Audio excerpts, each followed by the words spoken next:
Things gotten any better. Now, I want you to meet a woman who single-handedly organized a protest in this same community against a Klan cross-lighting. We're going to find out what happened when this woman organized this when we return. I think they used to say cross-burning. What you're seeing, you don't want us to use cross-burning, you use cross-lighting. Sorry, then we've been incorrect.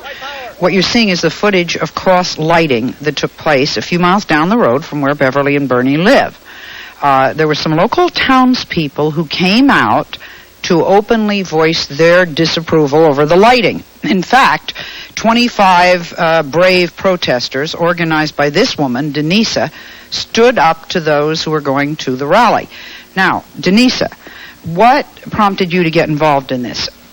When I first read about it in the newspaper, I was just totally shocked and appalled. I could not believe that in a community where I worked and where my family was, that they were going to have something so absolutely appalling. Mm-hmm. And so I started calling friends and family members and everybody I could get a hold of and tried to get some people to go. And the majority of the people I asked said, "Are you kidding? That's the KKK."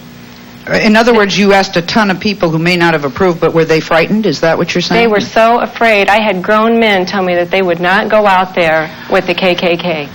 Because of fear. And the community was afraid. People told me they were leaving town, that they were going to be going home and locking their doors. Uh-huh. Have you considered maybe just in support of your effort? Excuse me, but I have the floor, and I've heard you interrupt everybody here. All right.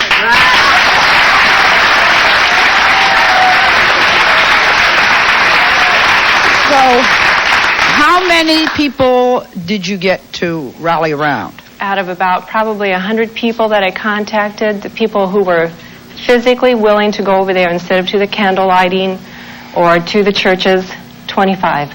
But you know, that's 25%. Were they predominantly white or were they all? Everyone was white. Well, we had one young girl who was 13 who was Hispanic. Right. And one young girl who is mixed who came, my daughter's friends. Did you try to get black people to go?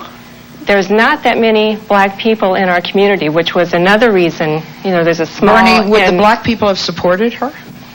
Yes, there's no doubt about that. Right. But there weren't just enough people to go. No, at that point, see, there was a rally also in our area. There were rallies going all over the at place. That particular time. Okay. So it was up to you which one I just give this to you, and the reason we brought her here is, number one, I can't tell you how much I respect age. I really honestly do. But I do think, in my heart of hearts, that things can get better. I honestly... you may not have found that... That's why we're here. Did you see at the rally? People wouldn't join you because they were afraid for their lives. Were you in danger? Did you feel threatened? Did anybody threaten your life? We had people driving by yelling out "nigger lover" and screaming "white power," and some people went by and spit chewing tobacco on one of the protesters that were out there. But did anybody threaten you or threaten in any other way? Not physically, no. No. Are you glad you did it? Very glad.